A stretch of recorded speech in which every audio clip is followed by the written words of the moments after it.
ከገጽ 158 እስከ 172 የቤቨንስ ፎርሳ ስምምነት በንዑስ ኮሚቴ 15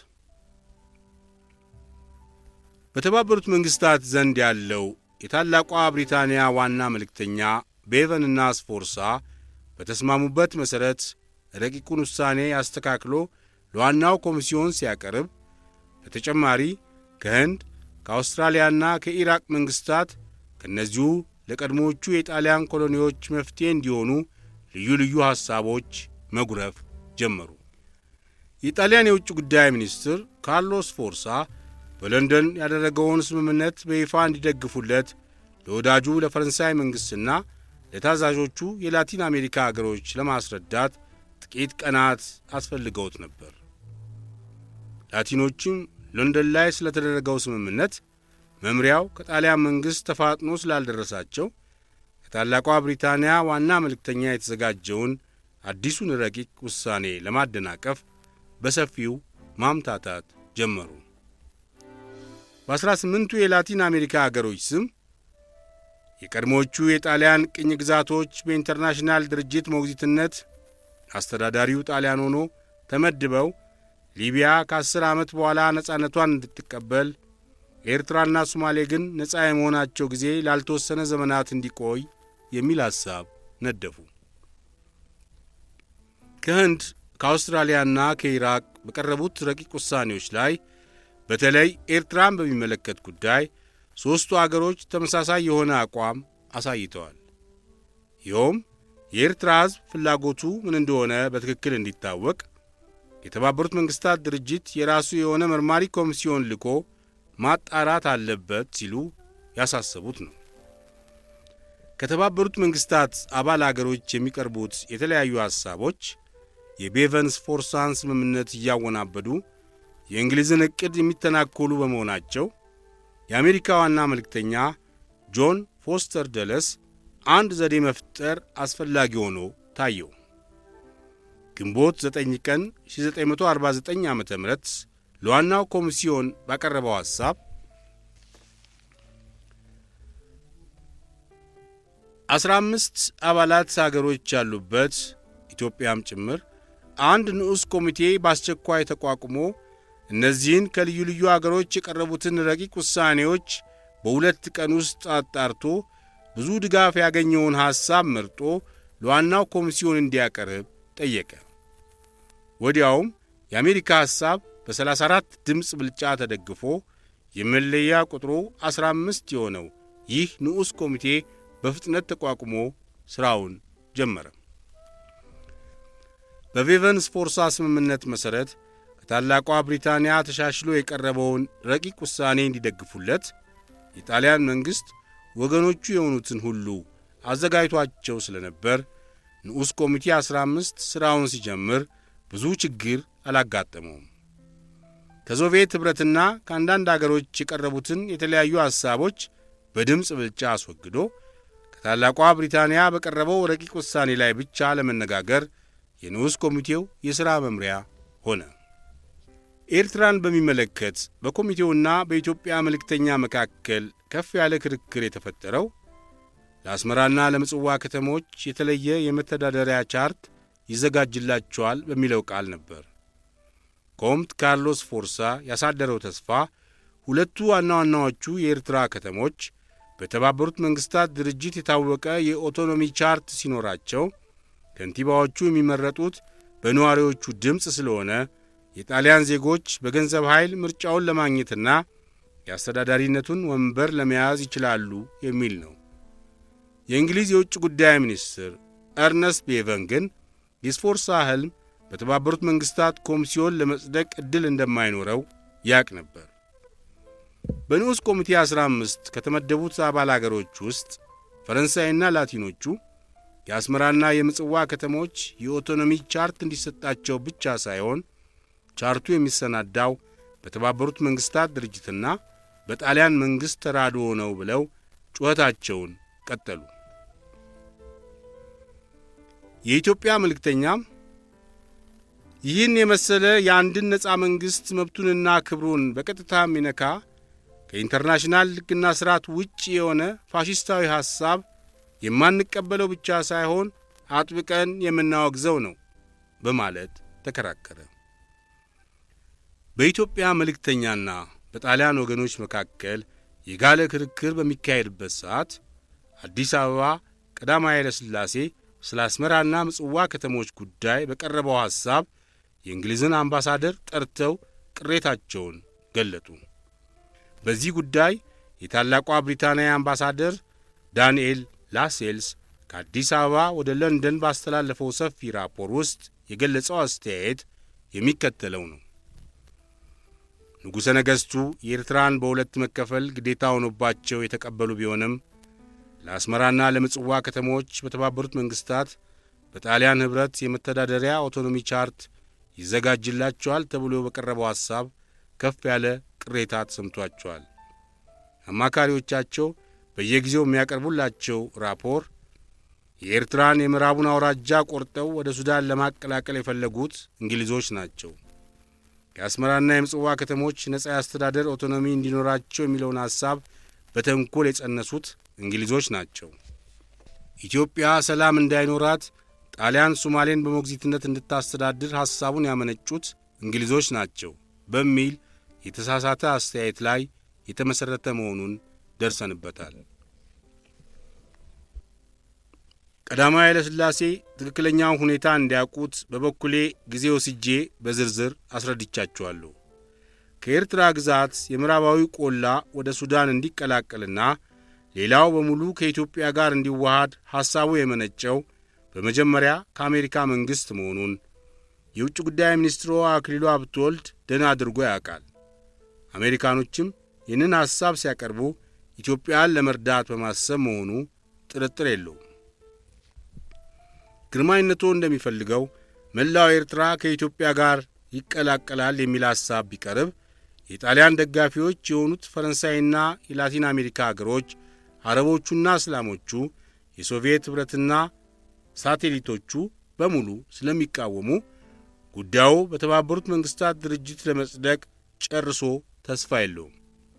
ነገር ግን እስላም የሆነው ሕዝብ የሚኖርበት የምዕራቡ አውራጃ በሃይማኖቱና በባህሉ ከሚቀራረበው ከሱዳን ጋር ተቀላቅሎ ሌላው የክርስቲያኑ ወገን ከኢትዮጵያ ጋር ይሁን ሲባል የአረቦቹንና የእስላም አገሮቹን ተቃውሞ ማስወገድ ይቻላል። በመሠረቱ ትልቁ ትግል የጣሊያን ወገኖች የሆኑት ፈረንሳይና 18ቱ የላቲን አሜሪካ አገሮች ከተቃዋሚነት ወደ ደጋፊነት እንዲለወጡ ማድረጉ ነው። የእነዚህን አገሮች የድምፅ ድጋፍ ለማግኘትና የቀረበው ረቂቅ ውሳኔ ሊጸድቅ የሚችለው ጣሊያን ሲስማማ ብቻ ነው። ባለፈው ጊዜ ለግርማዊነቶ እንዳስረዳሁት ቤቨን ስፎርሳ የተባለው ፎርሙላ የተፈጠረው ጣሊያንን ይዘን የሌሎቹን ተቃዋሚነት ለማስጣል ነው። የአስመራና የምጽዋ ከተሞች የተለየ የአውቶኖሚ መተዳደሪያ ቻርት ቢዘጋጅላቸው ይሻላል የሚል ሐሳብ የተጫረው ከታላቋ ብሪታንያ ሳይሆን አሁንም ከአሜሪካ መልእክተኛ በኩል ነው። ይህንንም አክሊሉ ሀብተወልድ የሚያስታውሰው መሆን አለበት። የጣሊያን ወደ ኤርትራ የመመለሱ ዕድል የተዘጋው በታላቋ ብሪታንያ ኃይልና ፍላጎት ነው እንጂ በሌሎቹ ታላላቅ መንግሥታት አቋም አይደለም።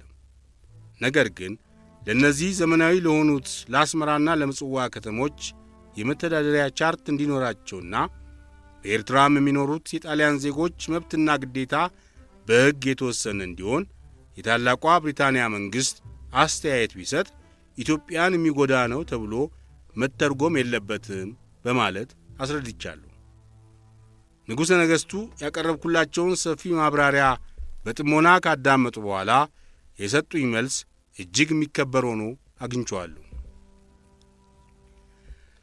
ከብዙ ዓመታት በፊት መላው ኤርትራ ከእናት አገሩ ከኢትዮጵያ ጋር እንዲቀላቀል ለዓለም ታላላቅ መንግሥታት ያቀረብነው ጥያቄ ግዛታችንን ለማስፋፋት የእኛ ያልሆነውን የባዕድ አገር ካልተሰጠን ለማለት አይደለም።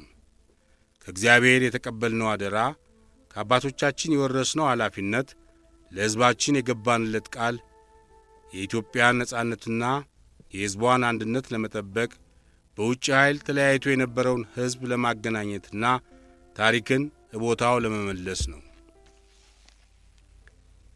ይህንንም የቆምንበትን መሠረታዊ ዓላማ የታላቋ ብሪታንያ መንግሥት ደህና አድርጎ እንደሚረዳልን ተስፋችን ጽኑ ነው።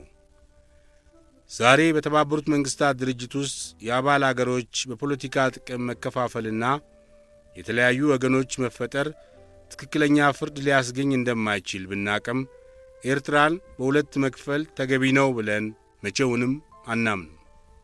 ከዚህ በቀር ደግሞ የጣሊያን ወደ ትሪፖሊታንያና ወደ ሶማሌ መመለስ በጣም ያስገረመን ብቻ ሳይሆን እጅግ ያሳዘነን መሆኑንም አንሸሽግም። ከጦርነቱ በኋላ የዓለም ሰላም ሲመሠረት ፋሺስት ጣሊያን ያደረሰችው ጥፋት ታውቆ የቀድሞቹ ቅኝ ግዛቶቿ በሙሉ እንዲወሰዱባት የተፈረደባትን አዲሱ የጣሊያን መንግሥትም ተስማምቶ ውሉ በተፈረመ ማግስት ትሪፖሊታንያና ሶማሌ ተመልሰው ለጣሊያን እንዲሰጡ የታሰበው ከእውነተኛ ፍርድ ይልቅ የግል ጥቅም የሚበልጥ መሆኑን የዓለም ታሪክ ትዝብቱን ለሚተካን ትውልድ እንደሚያቀርብልን እርግጠኞች ነን። እንግሊዝ አገር በታተሙ አንዳንድ ጋዜጦች ላይ ጣሊያን ወደ ሶማሌ እንድትመለስ በመታሰቡ ኢትዮጵያ በጣም ፈርታለች ተብሎ የተጻፈውን ተመልክተን ተገርመናል። እንደሚያውቁት ስጋትና ፍርሃት የተለያዩ ናቸው። ያለፉት ታሪኮች እንደሚያሳዩት በጣሊያን በኩል ተደጋግመው የደረሱብንን ብዙ ጦርነቶች ሁሉ የመከትን ስለሆነ ለፍርሃት ቦታ አንስተውም። እንሰጋለን ስንል ለሰላም እምነት የለንም ማለታችን ነው። በኒውዮርክ የመደብነው ዋና መልእክተኛችን አክሊሉ ሀብተወልድ እንዳስረዳው ኢትዮጵያ ለነጻነቷ ታጥቃ መኖር ስላለባት የጣሊያንን ሶማሌ መመለስ በሰላም መልክ አትመለከተውም። አሁን ወደ መጨረሻው ጉዳይ እንመለስና ኮሚቴ 15 በተባለው ጉባኤ ላይ ንግግር በሚደረግበት የአስመራና የምጽዋ ከተሞች ጉዳይ ለመተዳደሪያቸው ያስፈልጋል የተባለው ኦቶኖሚ የውጭ እጅ ሳይገባበት በእኛ መልካም ፈቃድ የሚፈጸም ከሆነ ልንቀበለው እንችል ይሆናል። ለማናቸውም ዋና መልእክተኛችን አክሊሉ ሀብተወልድ የሚጠቅመንንና የሚጎዳንን እየለየ እንዲወስን አዘነዋል። ይህ ከዚህ በላይ የተገለጸው ንጉሠ ነገሥቱ የተናገሩት የሚያምኑበትን ትክክለኛውን አስተያየታቸውን ነው። ትልቁ ባለሥልጣን ወልደ ጊዮርጊስና የውጭ ጉዳይ ሚኒስትሩ አክሊሉ ሀብተወልድ የታላቋ ብሪታንያ መንግሥት የማይወዱ በመሆናቸው ቀዳማዊ ኃይለ ሥላሴ ብዙ ችግር አለባቸው። በጠቅላላው ለቀድሞቹ የጣሊያን ኮሎኒዎች የወደፊት ዕድል ለመወሰን ከታላቋ ብሪታንያ የቀረበውን ሐሳብ ለእነዚህ ለሁለቱ የኤርትራ ከተሞች ስለታሰበው ኦቶኖሚና እንዲሁም ስለ ጣሊያን ወደ ሶማሌ መመለስ ነው እንጂ በሌሎቹ ጉዳዮች ላይ ንጉሠ ነገሥቱ አልተጨነቁም። ሆኖም የቤቨንስ ፎርሳ ፎርሙላ በተባበሩት መንግሥታት መጽደቅ የኢትዮጵያ ጥቅም መሆኑን በማስረዳት ዋናው መልእክተኛ አክሊሉ ሀብተወልድ ከታላቋ ብሪታንያ መልእክተኞች ጋር እየተመካከረ እንዲሠራ ለንጉሠ ነገሥቱ አመልክቼ ይኸው ትእዛዝ መተላለፉን ልዩ ጸሐፊያቸው ተፈራ ወርቅ አረጋግጦልኛል። አክሊሉ ሀብተወልድ ከንጉሠ ነገሥቱ በተላለፉት መምሪያ መሠረት ከታላቋ ብሪታንያ መልእክተኞች ጋር እየተመካከረ መሥራት አለመሥራቱን በአስቸኳይ እንዲገልጽልኝ በማለት አምባሳደር ላሴል ራፖሩን ዘግቷል። በዚህ ጊዜ ውስጥ በተባበሩት መንግሥታት ድርጅት ንዑስ ኮሚቴ 15 የተቀጣጠለው የክርክር እሳት አልበረደም። በአስመራና በምጽዋ ከተሞች ጉዳይ የተደነቀሩትን ሐሳቦች ኮሚቴው በድምፅ ብልጫ ለማሳለፍ ቢሞክርም አቶ አክሊሉ ሀብተወልድ እስከ ምንጊዜውም አንቀበለውም የሚል መግለጫ ሰጡ። ጉዳዩ እየከረረ ጊዜውም እያለቀ መሄዱን አይቶ የአሜሪካ ዋና መልእክተኛ ጆን ፎስተር ደለስ ይህ የአስመራና የምጽዋ ከተሞች ኦቶኖሚ ጉዳይ አቀራረቡ በኢትዮጵያ መንግሥት የውስጥ ጉዳይ እንደ መግባት የሚያስቆጥር ስለሚያስመስል ቢሰረዝ ይሻላል የሚል ሐሳብ አቀረበ። ሐሳቡ በሙሉ ከተሰረዘ የጣሊያን ወገኖች የቀረቡትን መፍትሄዎች በሙሉ ስለሚያደናቅፉት አስታራቂ የሆነ መንገድ ለመፈለግ እንግሊዞች ውስጥ ውስጡን መስራት ጀመሩ። በመጨረሻም ለአስመራና ለምጽዋ ከተሞች የመተዳደሪያ ቻርት የኢትዮጵያ ንጉሠ ነገሥት መንግሥት እንዲያዘጋጅላቸው ግዴታ ሳይሆን በማሳሰቢያ መልክ እንዲቀርብ ኮሚቴው በሙሉ ተስማማ። ቀዳማዊ ኃይለ ሥላሴ ግንቦት 10 ቀን 1949 ዓ.ም ለእንግሊዝ አምባሳደር በገለጹት አስተያየት የውጭ እጅ ሳይገባበት በእኛ መልካም ፈቃድ የሚዘጋጅና የሚፈጸም ከሆነ ልንቀበለው እንችል ይሆናል ማለታቸው ይታወሳል።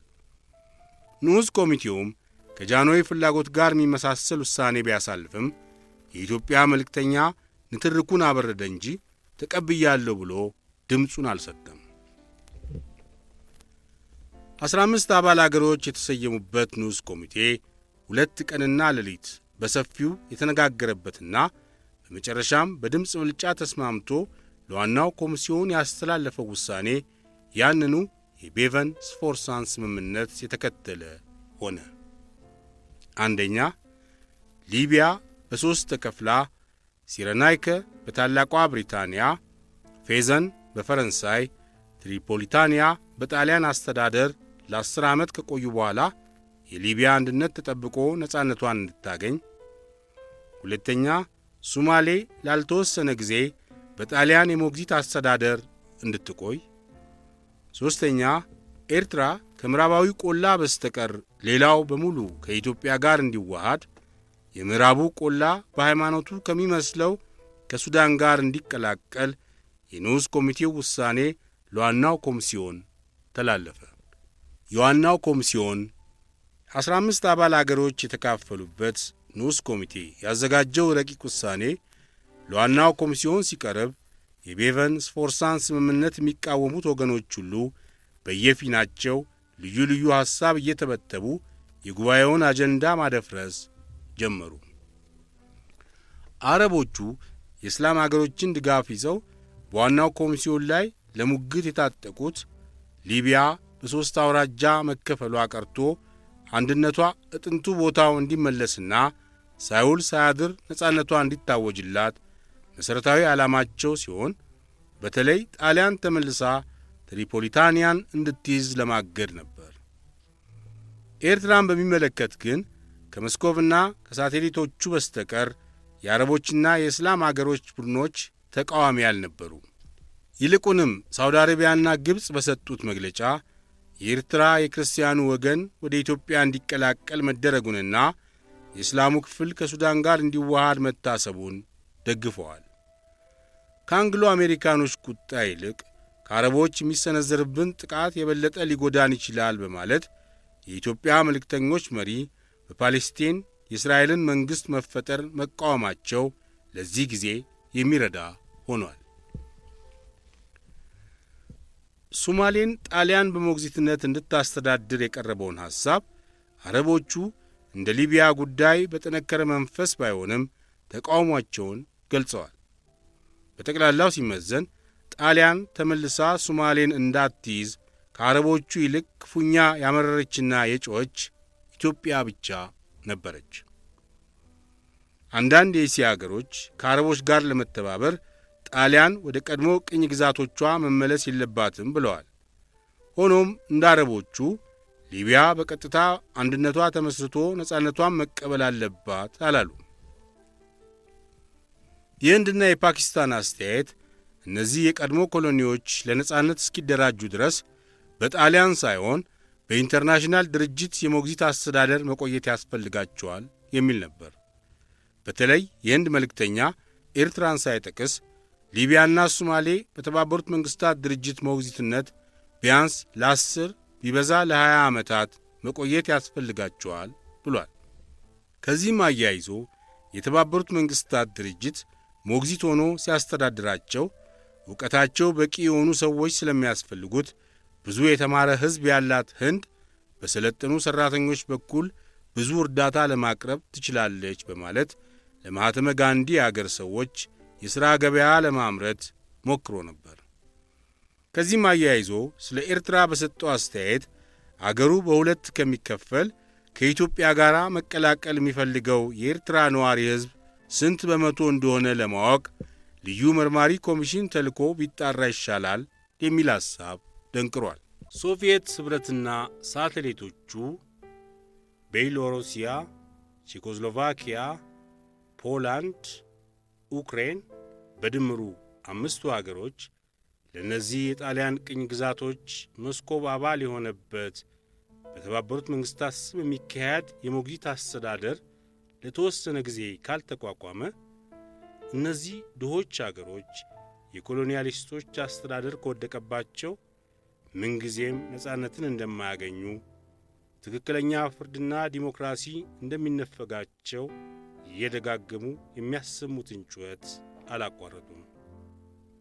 ትልቁ ችግር የሶቪየት ኅብረት ረቂቅ ውሳኔ በጉባኤው ላይ በቀረበ ቁጥር ደጋፊዎቹ ያው እንደተለመደው ከራሱ ከመስኮቭና ከአራቱ ሳተሊቶቹ በስተቀር ሌላ አጃቢ ማጣቱ ነው።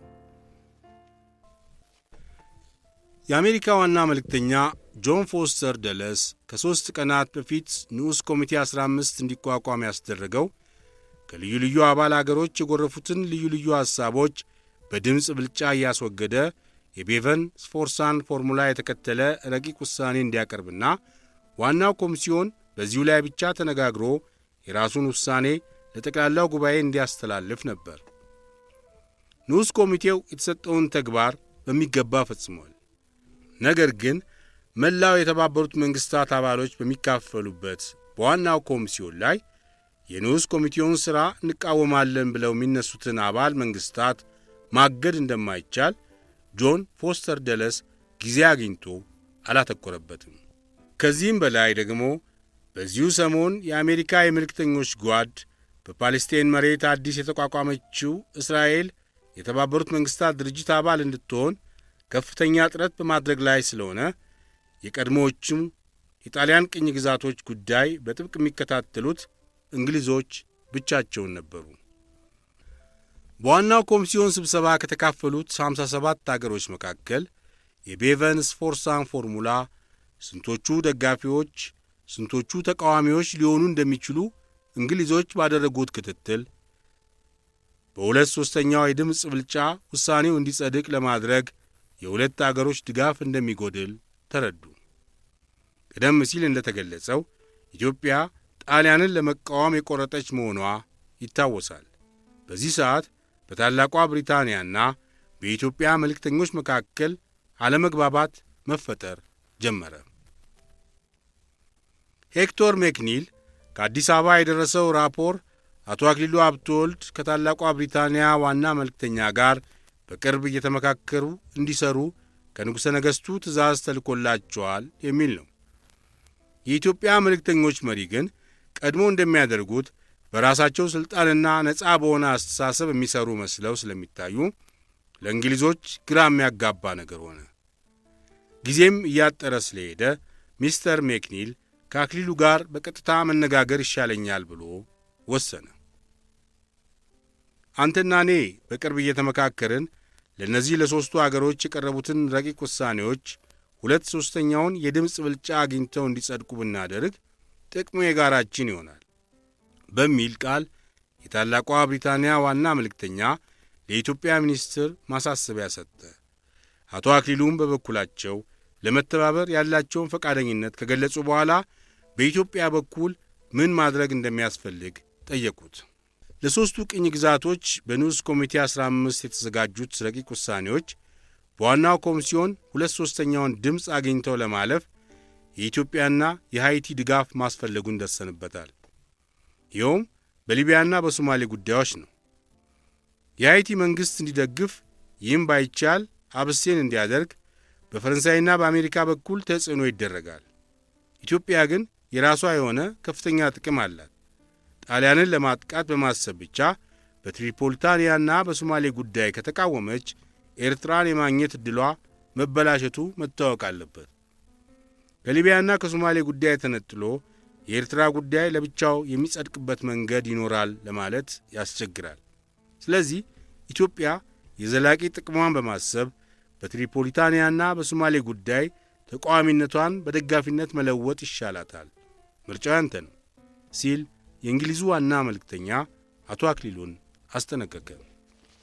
አቶ አክሊሉ በሰጡት መልስ ኢትዮጵያ የሚጠቅማትንና የሚጎዳትን ለይታ የመወሰን መብቷ የተጠበቀ ስለሆነ የማንም አገር ተጽዕኖ አቅሟንና እምነቷን ሊለውጠው አይችልም አሉ። በተባበሩት መንግስታት አባሎች 2/3ኛውን ድምፅ አግኝቶ ለማለፍ ችግር የሚገጥመው የጣሊያን ኮሎኒያሊስት አስተዳደር በትሪፖሊታንያና በሶማሌ እንዲመለስ የተዘጋጀው ውሳኔ ብቻ ነው። ኢትዮጵያን በቀጥታ የሚመለከተው ለኤርትራ የታሰበው መፍትሄ ግን ከሶቪየት ኅብረትና ከአራቱ አጫፋሪዎች በስተቀር ሌላ ተቃዋሚ ስለማይኖር ከ2/3ኛው ድምፅ በሚበልጥ ቁጥር ውሳኔው እንደሚጸድቅ በበኩላችን እርግጠኞች ነን። የኢትዮጵያ መልእክተኞች ባደረግነው ጥናት የቀድሞቹ የጣሊያን ኮሎኒዎች እያንዳንዳቸው በጂኦግራፊም አቀማመጣቸው ሆነ በታሪካቸው የተለያዩ ስለሆኑ የተባበሩት መንግስታት አባሎች ውሳኔ የሚሰጡት ለእያንዳንዱ አገር በቀረበላቸው መፍትሄ ላይ ነው እንጂ የሦስቱንም አገሮች ጉዳይ በአንድነት አጣምረን ማየት አለብን ማለት አይገባቸውም። ይሁን እንጂ ሀያላን መንግስታት ለሚፈልጉት ነገር የመውጫ ዘዴ ማግኘት ስለማይሳናቸው የሊቢያና የሶማሌ ጉዳይ ካልተወሰነ የኤርትራ ጉዳይ ተነጥሎ መጽደቅ የለበትም ብለው መንገዱን ለመዝጋት አይችሉም ብዬ አልከራከርም። አሁን ከተነገረኝ እንደተረዳሁት ይህ አይነቱ ችግር እንዳይደርስና የተዘጋጀልን የኤርትራ ጉዳይ እንዲጸድቅልን ትሪፖሊታንያና ሶማሌ ለጣሊያን እንዲሰጡ ድጋፋችንን ማቅረብ አለብን ማለት ነው።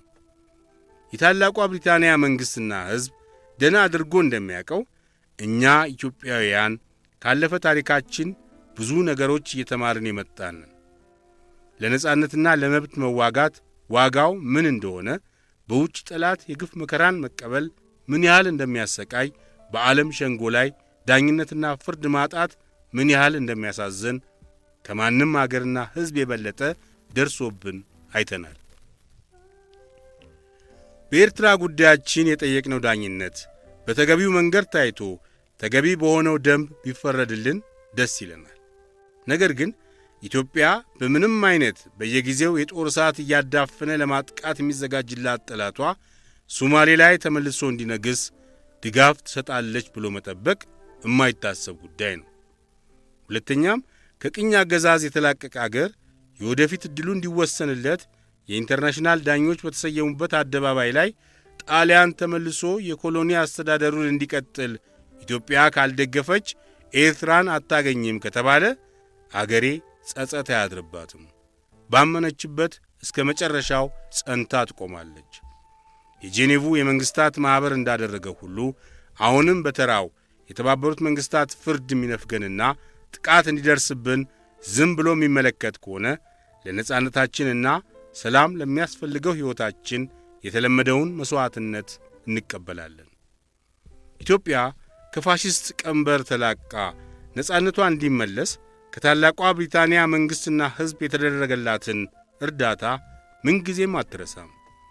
ዛሬም በኮሎኒያሊስት ጣሊያን ተወስዶብን የነበረው አገራችን ኤርትራ እንዲመለስልን የታላቋ ብሪታንያ መንግሥት የሚያደርግልንን ድጋፍ በውለታ እንመዘግባለን። ኢትዮጵያ ለነጻነቷና ለሰላም ሕይወቷ ዋስትና እንዲኖራት በማድረግ ፈንታ ምንጊዜም የማይተኛላት ጠላቷ ተመልሶ ሶማሌ ላይ እንዲሰፍር የታቀደውን ሐሳብ አገሬ አጥብቃ ብትቃወም የታላቋ ብሪታንያን መንግሥት ቅር ያሰኛል ብዬ አላስብም። ከዚህ በላይ የተገለጸውን የአቶ አክሊሉን ሰፊ ማብራሪያ የኤርትራ ዋና መልእክተኛ ያዳመጠው በትዕግሥትና እርጋታ በተቀላቀለበት መንፈስ ነበር። ስለ ኢትዮጵያ አቋም የተናገሩት ሁሉ ትክክል መሆኑን ቢያምንም ሄክቶር ሜክኒል የታላቋ ብሪታንያ ዋና ዓላማ የቤቨን ስፎርሳ ስምምነት የሚጸድቅበትን ዋስትና ለማግኘት ስለሆነ የኢትዮጵያ መልእክተኞች መሪ አንድ አይነት እርዳታ ይጠብቃል።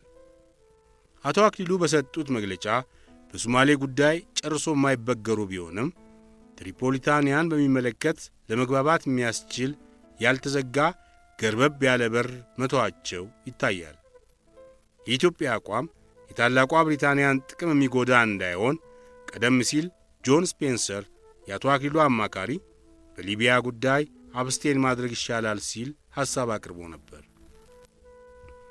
አቶ አክሊሉ ግን እኛ ቀድመን ድምፅ ለመስጠት ከመወሰናችን በፊት ከእንግሊዞች በኩል በእርዳታ መልክ እስክንጠየቅ መጠበቅ ይሻላል ብለው አቆዩት። በመጨረሻም የታላቋ ብሪታንያ ዋና መልእክተኛ ለአቶ አክሊሉ ባቀረበው ሐሳብ በሶማሌ ጉዳይ ኢትዮጵያ ተቃዋሚነቷን ለመቀጠል ከወሰነች ቢያንስ በሊቢያ ጉዳይ ድምፅ ከመስጠት ብትቆጠብልን ወይም አብስቴን ብታደርግ እንደ እርዳታ እንቆጥረው ነበር አለ። እዚህ ላይ አቶ አክሊሉ ጥሩ ዕድል አጋጠማቸው። በሊቢያ ጉዳይ አብስቴን በማድረግ አንደኛ ከእንግሊዞች ጋር ያላቸውን ግንኙነት ስለሚያሻሽልላቸው፣ ሁለተኛ አረቦቹና ወገኖቻቸው በሊቢያ ጉዳይ የኢትዮጵያን አብስቴንሽን እንደ ድጋፍ አድርገው ስለሚቆጥሩላቸው፣ ሦስተኛ ሊቢያ ከአፍሪካ ይልቅ የአረቦች ጉዳይ ስለሆነ ኢትዮጵያ ለምን ሳትቃወም ቀረች ተብላ እንደማትወቀስ በማመን ለሶማሌ የታሰበውን ብቻ እየተቃወሙ በትሪፖሊታንያ ጉዳይ አብስቴን ለማድረግ የኢትዮጵያ መልእክተኞች መሪ ወሰኑ። የኢትዮጵያና የታላቋ ብሪታንያ መልእክተኞች በዚህ አኳኋን ተወያይተው በጉባኤ ላይ በሚወሰደው አቋም ከተስማሙ በኋላ በመካከላቸው የነበረው አለመግባባት የተወገደ መስሎ ታየ። ከ48 ሰዓቶች ጀምሮ ሥራውን የቀጠለው ዋናው ኮሚሲዮን በመጀመሪያ ደረጃ ከመስኮቭና ከህንድ ከኢራቅና ከአውስትራሊያ የቀረቡለትን ልዩ ልዩ ረቂቅ ውሳኔዎች በድምፅ ብልጫ ካስወገዳቸው በኋላ ንዑስ ኮሚቴ 15 ባዘጋጀው ዶክመንት ላይ ማተኮር ቻለ። የላቲን አሜሪካ አገሮችና ፈረንሳይ የጣሊያንን ጥቅም ለመጠበቅ ትጥቃቸውን ያዘጋጁ ስለሆነ ጣሊያን ትሪፖሊታንያን እንዲያገኝ ለማገድ አረቦቹና ወገኖቻቸው ያደረጉት ከፍተኛ ጥረት ሳይሳካ ቀረ። ለሦስቱም የቀድሞ ግዛቶች ከቀረቡት መፍትሄዎች ውስጥ ያለ ችግር በከፍተኛ ድምፅ ማለፍ የቻለው በኤርትራ ጉዳይ ከምዕራቡ አውራጃ በስተቀር ሌላው በሙሉ ከኢትዮጵያ ጋር ይቀላቀል የሚለው አንቀጽ ነበር። በሃይማኖቱና በባህሉ ከሱዳን ጋር ስለሚቀራረብ ወደዚያው ይዋር ተብሎ የተፈረደበት ያቆርዳት አውራጃ ዋናው ኮሚሲዮን ላይ ሲቀርብ ብዙ ተቃዋሚዎች ተፈጥረው አከሸፉት። ይህም ሊደርስ የቻለው የላቲን አሜሪካ አገሮች ከጣሊያን የተቀበሉትን መምሪያ ጥሰው ድጋፋቸውን ስለነሱት ነው። በዚያን ጊዜ ላቲኖቹ ይህንን እርምጃ የወሰዱት በሁለት ምክንያቶች መሆኑን ተደርሶበታል። አንደኛ የኤርትራ የምዕራቡ አውራጃዎች ወደ ሱዳን እንዲቀላቀሉ የታቀደው ለእንግሊዞች ጥቅም ስለሆነ፣ ሁለተኛ ላቲኖቹም እንዳቅማቸው የጣሊያን ወገኖች በመሆናቸው በአፍሪካ ላይ የሞግዚትነት ሥልጣን ለእኛ ስለምን አይሰጥም በማለት ያቆርዳትን አውራጃዎች ለማስተዳደር በመመኘታቸው ነው። ለዚህም ማስረጃው በዋናው ኮሚሲዮን ላይ ንግግር በተደረገበት ጊዜ የኢኳቶር መልእክተኛ ይህ ያቆርዳት አውራጃ በአንድ የላቲን አሜሪካ መንግሥት ሞግዚትነት እንዲተዳደር አቅርቦት የነበረው ረቂቅ ውሳኔ ነው። በንዑስ ኮሚቴ 15 ከተዘጋጁለት ልዩ ልዩ ረቂቅ ውሳኔዎች ውስጥ ዋናው ኮሚሲዮን ያልተቀበለው ያቆርዳትን አውራጃ ከሱዳን መቀላቀል ብቻ ሲሆን በሌሎቹ ላይ አንዳንድ የቃላትና የአቀራረብ ለውጥ ከማድረግ በስተቀር ሁሉንም በድምፅ ብልጫ ተቀብሎ ግንቦት 15 ቀን 1949 ዓ.ም ለጠቅላላው ጉባኤ ያስተላለፋቸው ረቂቅ ውሳኔዎች ዋና ዋናዎቹ የሚከተሉት ነበሩ። ሀ. ሊቢያ ሦስቱም አውራጃዎች ሲረናይከ፣ ፌዘን፣ ትሪፖሊታንያ ከ10 ዓመታት በኋላ በአንድነት ተዋህደው የሊቢያ ነፃ መንግሥት ሆነው ይቋቋማሉ።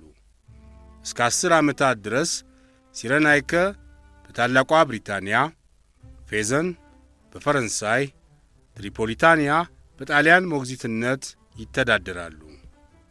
ለሶማሌ በጣሊያን ሞግዚትነት ላልተወሰነ ጊዜ ስትተዳደር ከቆየች በኋላ ወደፊት ነፃ መንግሥት የመሆን ዕድል ይሰጣታል። ሐመርሃ ኤርትራ ከምዕራባዊ ቆላ አውራጃዎች በስተቀር ሌሎቹ በሙሉ ከኢትዮጵያ ጋር ይዋሃዳሉ። እስልምና የተስፋፋባቸው የምዕራቡ አውራጃዎች ግን የወደፊት ዕድላቸው ተጠንቶ ይወሰናል። እስከዚያም በእንግሊዝ አስተዳደር ይቆያሉ። እነዚህ በዋናው ኮሚሲዮን ተመርምረውና ተጠንተው የተዘጋጁት ረቂቅ ውሳኔዎች ለጠቅላላው ጉባኤ ሲቀርቡ ያለ ችግር እንደሚጸድቁ በተለይ ጉዳዩ በሚመለከታቸው በአብዛኛዎቹ አገሮች የማያጠራጥር እምነት ነበር። በጠቅላላው ጉባኤ ከውሳኔው በፊት በዋናው ኮሚሲዮን ተሰብስበው አንድ ወር በፈጀ ጊዜ ጉዳዩን መርምረው መፍትሄውን በድምፅ ብልጫ ያዘጋጁትና በጠቅላላው ጉባኤ ላይ ተካፍለው የሚያጸድቁት የመላው የተባበሩት መንግስታት አባሎች ስለሆኑ ለውሳኔ በቀረበው በዚህ ሰነድ ላይ የሐሳብ ልዩነት ይፈጠርና ሊደፈርስ ይችላል ተብሎ አይጠበቅም ነበር። ሆኖም በዋናው ኮሚሲዮን ላይ ድጋፋቸውን ከሰጡት 34 አባል አገሮች መካከል በድንገት አንዱ ተወናብዶ ድምፁን ወደ ተቃዋሚነት በመለወጥ የሚጠበቀውን ውጤት እንዳያበላሽ በተለይ የእንግሊዝ መልእክተኞች በቅርብ መከታተል ነበረባቸው። ግንቦት 17 ቀን 1949 ዓ.ም ጠቅላላው ጉባኤ ሥራውን ሲጀምር በሶቪየት ኅብረት ግንባር ቀደምትነት አረቦቹና እስያውያኑ ከዋናው ኮሚሲዮን የቀረበው ረቂቅ ውሳኔ እንዳይጸድቅ ከፍ ያለ ውዝግብ ፈጠሩ። ይህ በጠቅላላው ጉባኤ እንዲጸድቅ የቀረበው ረቂቅ ውሳኔ ኮሎኒያሊስቶችና ኢምፔሪያሊስቶች በአንድነት ሆነው በተለይም ጣሊያንና እንግሊዝ በተባበሩት መንግስታት ጀርባ ዶልተው ለራሳቸው ጥቅም በማሰብ ብቻ የጎነጎኑት ሐሳብ ስለሆነ አባል አገሮች እንዳይሳሳቱ አስጠነቅቃለሁ በሚል የከረረ ቃል የሶቪየት ኅብረት ዋና መልእክተኛ አንድሬ ግሮሚኮ ንግግሩን ጀመረ። የላቲን አሜሪካ አገሮችም ኅብረታቸውን አጠንክረው የተሰለፉት በድምሩ ኮሎኒያሊስቶቹን በተለይ ደግሞ ወዳጃቸው የሆነውን ጣሊያንን ለመርዳት ስለሆነ ለተበደሉትና በቅኝ አስተዳደር ሲጨቆኑ ለኖሩት ሕዝቦች አስበው አያውቁም። የተባበሩት መንግስታት ድርጅት አባል አገሮች እንዲያውቁት የሚያስፈልገው በአሁኑ ጊዜ በቀድሞቹ የጣሊያን ቅኝ ግዛት አገሮች ላይ የደረሰው የኢኮኖሚ ውድቀት ተወዳዳሪ የሌለውና እጅግ የሚያሳዝን መሆኑን ነው። በእነዚህ ድሆች አገሮች ላይ የሚያንሰራራው የታላቋ ብሪታንያ መንግሥት በየአገሩ ላይ የነበረውን ንብረትና የእርሻ ውጤት እየዘረፈ ወደ ሌሎች ሊቢያን፣ የኤርትራንና የሶማሌን ሕዝቦች ከፍተኛ ስቃይ ላይ ጥሏቸዋል። በእነዚህ በኮሎኒያሊስት አገሮች ተቀምሞና ተጭበርብሮ በዋናው ኮሚሲዮን ከጸደቀ በኋላ ለጠቅላላው ጉባኤ የቀረበልን ሐሳብ ታላቋ ብሪታንያ ሲሬናይከን፣ ጣሊያን ትሪፖሊታንያን ሲይዙ የአሜሪካ መንግሥት አማካይ የሆነ የጦር ማከማቻ አግኝቶ ግሪክንና ቱርክን ከዚያም አልፎ በከፊል የአውሮፓን ደቡብ አገሮች በቁጥጥሩ ስር እንዲያደርግ ነው። ታላቋ ብሪታንያም ፓሌስቲንን ለማጥፋት ወታደሮቿን ለማንቀሳቀስ የሚመቻት መነሻው ከሲሬናይከ ሲሆን ነው። የፌዘን አውራጃ ለፈረንሳይ እንዲሰጥ የታሰበው በሰሜን አፍሪካ በኮሎኒያሊስት ፈረንሳይ ጭቆና የሚሰቃየው ሕዝብ ለነጻነቱ እንዳይንቀሳቀስ አፍኖ ለመያዝ ነው። ይህ ሁሉ የሚያሳየው ኮሎኒያሊስቶች በድሆች አገሮች ላይ ከብዙ ዘመናት ጀምሮ የሚፈጽሙትን ግፍ ዛሬም ወደፊትም ለመቀጠል የቆረጡ በመሆናቸው ለእነዚህ ለተበደሉት ለቀድሞቹ የጣሊያን ቅኝ ግዛቶች መፍትሄ እንዲሆን የሶቪየት ኅብረት ካቀረበው የውሳኔ ሐሳብ የተሻለ አለመኖሩን የተባበሩት መንግስታት አባሎች እንዲገነዘቡት አንድሬ ግሮሚኮ በጥብቅ አሳሰበ። ግሮሚኮ በምዕራባውያን በተለይም በታላቋ ብሪታንያ መንግሥት ላይ ያዘነበው ወቀሳ ከምንጊዜውም የበለጠና የጠነከረ ስለሆነ የእንግሊዝ ዋና መልእክተኛ የመናገሪያው ተራ ሲደርሰው ምን መልስ እንደሚሰጥ ለመስማት አብዛኛዎቹ መልእክተኞች ቸኩለው ነበር። ሄክቶር ሜክኒል የሰጠው መልስ አጠር ያለና በአቀራረቡም የጨዋ መንፈስ ይዞ በአነጋገሩ የሞስኮቡን ዋና መልእክተኛ ደህና አድርጎ የሚወርፍ ነበር። በዋና ኮሚሲዮን በሰፊው ተመክሮበት በአብዛኛዎቹ የአባል አገሮች ተደግፎ በጠቅላላው ጉባኤ እንዲያጸድቀው የቀረበው ውሳኔ ጣሊያንና ታላቋ ብሪታንያ የዶለቱበትና ያዘጋጁት ነው ተብሎ ሲነገር በመገረም ሰምቻለሁ። ሆኖም ይህን የመሰለው ፍሬቢስ አስተያየት ከሶቪየት ኅብረትና ከሳቴሊቶቹ በስተቀር በተባበሩት መንግስታት አባሎች ዘንድ ተደማጭነት ይኖረዋል ብለን አናስብም። ሚስተር ግሮሚኮ ለመንቀፍ የጠቀሰውን ጉዳይ በበሰለ አስተያየት ብንመለከተው 2 ወይም 3 የተባበሩት መንግስታት አባል አገሮች ተወያይተው ለድርጅቱ ሐሳብ ቢያቀርቡ ኀጢአቱ እምኑ ላይ ነው? ለምሳሌ የሶቪየት ኅብረትና ሳቴሊቶቹ በአንድነት እየሆኑ ይስማማናል የሚሉትን ሐሳብ በተባበሩት መንግስታት እንዲጸድቅላቸው ባቀረቡ ቁጥር መቼ ቀን ተችተን እናውቃለን? መቼስ ቀን ይህ ሐሳብ በሞስኮቭና በተከታዮቹ የተዘጋጀ ነው ብለን ነቅፈን እናውቃለን? የታላቋ ብሪታንያ መንግሥት የቀድሞቹ የጣሊያን ቅኝ ግዛቶች ጉዳይ በተቻለ ፍጥነት መፍትሔ እንዲሰጣቸው ስለምትፈልግ ከብዙዎቹ አገሮችና በተለይም ከጣሊያን መንግሥት ጋር መወያየቷን አትሸሽግም። የሶቪየት ኅብረት ዋና መልእክተኛ የምንነጋገርበትን ጉዳይ ወደ ጎን ትቶ ወደ ሌላ አቅጣጫ በመራመድ በቀድሞቹ የጣሊያን ቅኝ ግዛት አገሮች ላይ የኢኮኖሚ ችግር የደረሰው በየአገሩ ያሉትን ንብረቶች የታላቋ ብሪታንያ መንግሥት ወደ ሌሎች አገሮች በማዛወሩ ነው የሚል ክስ አቅርቧል። የታላቋ ብሪታንያ መንግሥት እውነተኛውን ነገር ለመግለጥ አይጨነቅም። በምስራቅና በሰሜን አፍሪካ ከፋሺስት ጋር ተዋግተን ድል ባደረግን ጊዜ ከጠላት ብዙ መሣሪያዎች ማርከን ወደ ሌላው የጦር ግንባር ማስተላለፋችን እርግጥ ነው።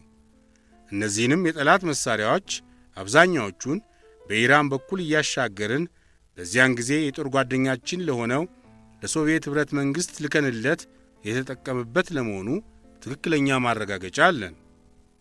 ይህ የተከበረው የተባበሩት መንግሥታት ድርጅት ሸንጎ የሐሰትና የፍሬቢስ አስተያየት የሚሰራጩበት እንዳይሆንና የቁም ነገር ተግባሩን ከመፈጸም እንዳያሰናክለው ለመላው አባል አገሮች አደራ እያልን የቀረበው ረቂቅ ውሳኔ ብዙ የተደከመበት በመሆኑ እንዲጸድቅ ድጋፋችንን እንሰጣለን በማለት የእንግሊዝ ዋና መልእክተኛው ንግግሩን ፈጸመ። የሶቪየት ኅብረት በራሱና በተከታዮቹ ስም ከተናገረ በኋላ የሳውዲ አረቢያ ዋና መልእክተኛ ሚስተር ደጃኒ በአረብ አገሮች ስም ሆኖ ካቀረባቸው ሐሳቦች ዋና ዋናዎቹ የሚከተሉት ናቸው። የቀድሞቹ የጣሊያን ቅኝ አገሮች የሊቢያ፣ የኤርትራና የሶማሌ ሕዝቦች በምንም አይነት መንገድ የጣሊያን አስተዳደር እንዳይመለስባቸው ያቀረቡትን አቤቱታ የተባበሩት መንግሥታት ድርጅት በጥልቅ መመልከት አለበት። ይህ የሕዝብ ጥያቄ ተገቢውን ውሳኔ ሳያገኝ ቀርቶ ጣሊያን ወደ አንዳንዶቹ የቀድሞ ኮሎኒዎቹ ይመለስ ቢባል ሕዝቡ ባለው አቅም የሚዋጋ መሆኑን የተባበሩት መንግሥታት እንዲገነዘበው ያስፈልጋል። የአሜሪካ መንግሥት የውጭ ጉዳይ ሚኒስትር ጄምስ በርንስ ስለ ጣሊያን ቅኝ አስተዳደር ሲናገር በጭቆና የተመሠረተ አመራር ነበር ካለ በኋላ ጣሊያን በቅኝ ግዛቶቹ የተጠቀመው ለጦር ጉዳይ እንጂ ለሌላ ዋጋ ላለው ተግባር ለመፈጸም አልነበረም ሲል የገለጸው አስተያየት መታወስ አለበት። በጣሊያን አገር ተወልዶ ለዓለም ሰላም ጠንቅ የነበረው የፋሺስት አስተሳሰብ ከአገሩ ላይ ስሩ ተነቅሎ ጠፍቷል ለማለት አይቻልም። በፋሺስት ዘመን የተቋቋሙት አንዳንዶቹ ድርጅቶች ለምሳሌ የጣሊያን የአፍሪካ ሚኒስቴር የሚባለው መስሪያ ቤት አሁንም አለ። የቀድሞቹ የፋሺስት ባለሥልጣኖችም በየወንበሮቻቸው ላይ እንደሚገኙ ታውቋል። ለምሳሌ ባለፉት ጥቂት ሳምንታት የጣሊያንን የውጭ ጉዳይ ሚኒስትር አጅበው በስብሰባችን አዳራሽ የተገኙትን የታወቁ የፋሺስት ባለሥልጣኖች የኢትዮጵያ ዋና መልእክተኛ ሲጠቁማቸው በአፍረት ተውጠው ከየወንበራቸው እየዘለሉ ሮጠው ሲወጡ ሁላችንም ተመልክተናል። ስለዚህ የተባበሩት መንግሥታት አዲሲቷ ጣሊያን እየተባለ የሚሰጠው መጠሪያ ትክክል አለመሆኑን ማወቅ አለበት። በዋናው ኮሚሲዮን ተጠንቶ በጠቅላላው ጉባኤ እንዲጸድቅ ስለ ቀረበው የውሳኔ ሐሳብ የሳውዲ አረቢያ መንግሥት አቋም የሚከተለው ነው። አንደኛ፣ ጣሊያን በሊቢያም ሆነ በሶማሌ በማናቸውም መልክ መመለሱን በጥብቅ እንቃወማለን። እኛ የምንጠይቀው ሊቢያ በሦስት የተከፈሉት አውራጃዎቿ በአንድነት ሆነው በፍጥነት ነጻነቷን እንድታገኝ ነው። ሁለተኛ፣ ኤርትራ ክርስቲያኖቹ የሚኖሩበት አውራጃዎች ሕዝቡ ኢትዮጵያን ስለሚፈልግ ከኢትዮጵያ ጋር መቀላቀሉን እንደግፋለን። የኤርትራ የምዕራቡ አውራጃ ግን ከሱዳን ጋር ከመሆን በስተቀር ሌላ መፍትሔ ሊገኝለት አይችልም። የአረቦቹ አቋም ከዚህ በላይ በተመለከተው አኳኋን የተመሠረተ ሲሆን የቤቨን ስፎርሳን ፎርሙላ ለመቃወም ከወሰኑት የእስያ አገሮች መካከል ህንድና ፓኪስታን የቀድሞቹ የጣሊያን ቅኝ ግዛቶች በፍጥነት ነጻነት ለመቀበል የተዘጋጁ ናቸው ብለው አያምኑ። ሁለቱ የማይግባቡ ወንድማማች አገሮች ህንድና ፓኪስታን የሚሰነዝሩት መፍትሔ ሦስቱም የቀድሞቹ ቅኝ ግዛቶች ለጊዜው በተባበሩት መንግሥታት የሞግዚት አስተዳደር ቢቆዩ ይሻላል የሚል ነው። በጠቅላላው መስኮቦቹም ሆኑ አረቦቹ የእስላም አገሮችም ሆኑ እስያውያን የቤቨን ስፎርሳ ስምምነት እንዲወድቅ ተቃዋሚነታቸውን ለማስተባበር ቢሞክሩም ቀደም ሲል በዋናው ኮሚሲዮን ላይ ድጋፋቸውን ከሰጡት አገሮች መካከል ከዳተኛ ከሌለ በስተቀር የቀረበውን ረቂቅ ውሳኔ ከመጽደቅ የሚያከሽፈው ነገር ሊኖር አይችልም።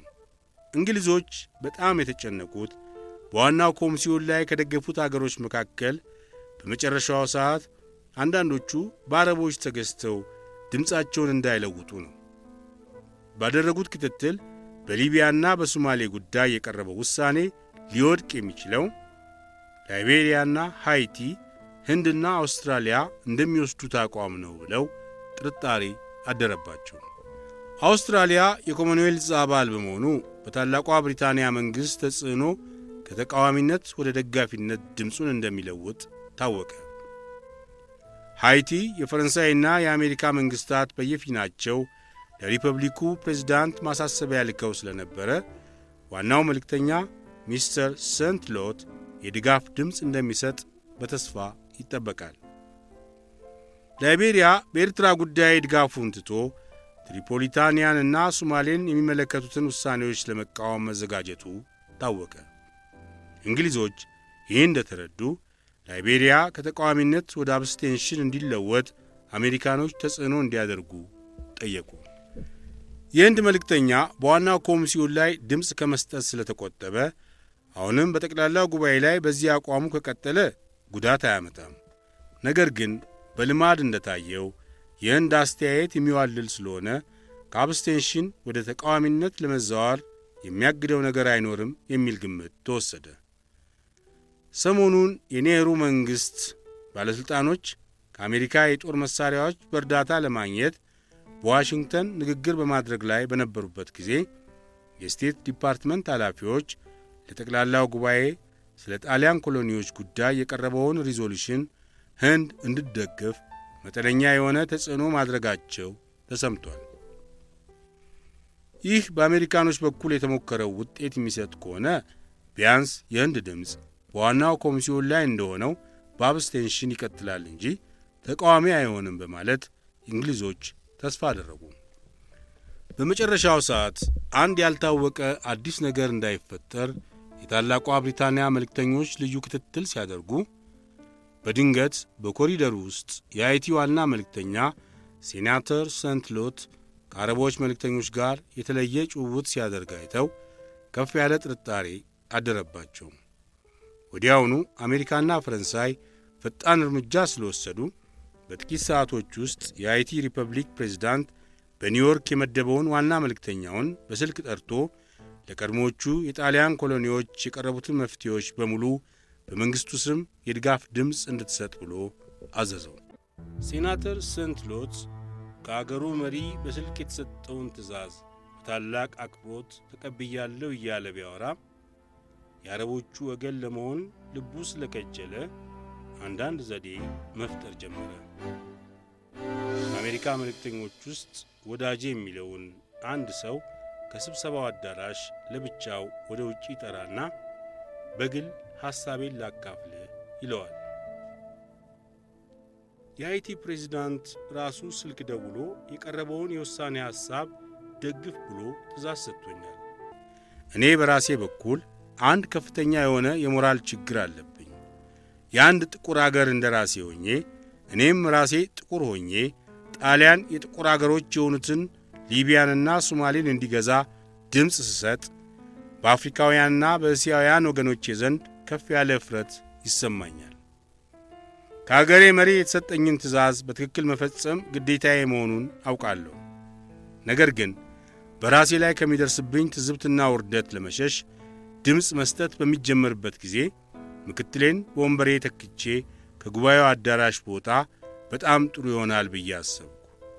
የኔ ምክትል መልኩ ወደ ፈረንጆቹ የሚቀርብ በትውልዱም ክልስ ስለሆነ በደረሰን ትእዛዝ መሠረት የሃይቲ መንግሥት ድጋፍ በኦፊሴል ሲያቀርብ ምንም አይነት ይሉኝታ አይሰማውም። በዚህ ዘዴ የተፈጸመ እንደሆነ አፍሪካውያንም ሆኑ እስያውያን እኔን ባለማየታቸው ቁጣቸው ሊበርድ ይችላል በሚል አነጋገር አሜሪካዊ ወዳጁን ደለለ። ይህ የዋህ አሜሪካዊ ለስሙ የላቲን አሜሪካ አገሮች ጉዳይ አማካሪዎች ከሆኑት ዲፕሎማቶች አንዱ ነው። ሴናተር ሰንት ሎት የነገረውን ምንም አይነት ጥርጣሬ ሳያድርበት አሜን ብሎ በመቀበል በሃይቲ በኩል የሚያሳስብ ነገር የለም፣ ፕሬዝዳንቱ በስልክ ለዋናው መልእክተኛ ድጋፍ እንዲሰጥ ያስተላለፈው ትእዛዝ ይፈጸማል የሚል ዜና ለታላቋ ብሪታንያና ለፈረንሳይ መልእክተኞች ነገረ። ፈረንሳይና ላቲኖቹ ከአሜሪካው ዲፕሎማት በደረሳቸው ዜና በጣም ተደሰቱ። ያቺ በኮሪደር ውስጥ ያዩዋት የአረቦችና የሃይቲ መልእክተኛ ሹክሹክታ ከንክኗቸዋል። ሆኖም ሴናተር ሰንት ሎት የመሪውን ትእዛዝ ጥሶ የት ሊገባ ብለው ማሰባቸው አልቀረም። በጠቅላላው ጉባኤ ላይ ድምፅ መስጠት ከመጀመሩ በፊት በእንግሊዞችና በአሜሪካኖች በኩል የተደረገው የደጋፊዎችና የተቃዋሚዎች ቆጠራ ተስፋ የሚሰጥ ሆኖ ተገኘ። ይኸውም የሃይቲ ወደ ደጋፊነት መራመድ፣ ኢትዮጵያ በትሪፖሊታንያ ጉዳይ ከተቃዋሚነት ወደ አብስቴንሽን መዛወር፣ የአባል አገሮችን 2/3 ድጋፍ ድምፅ ለማሟላት ሂሳቡ ትክክል ይመጣል።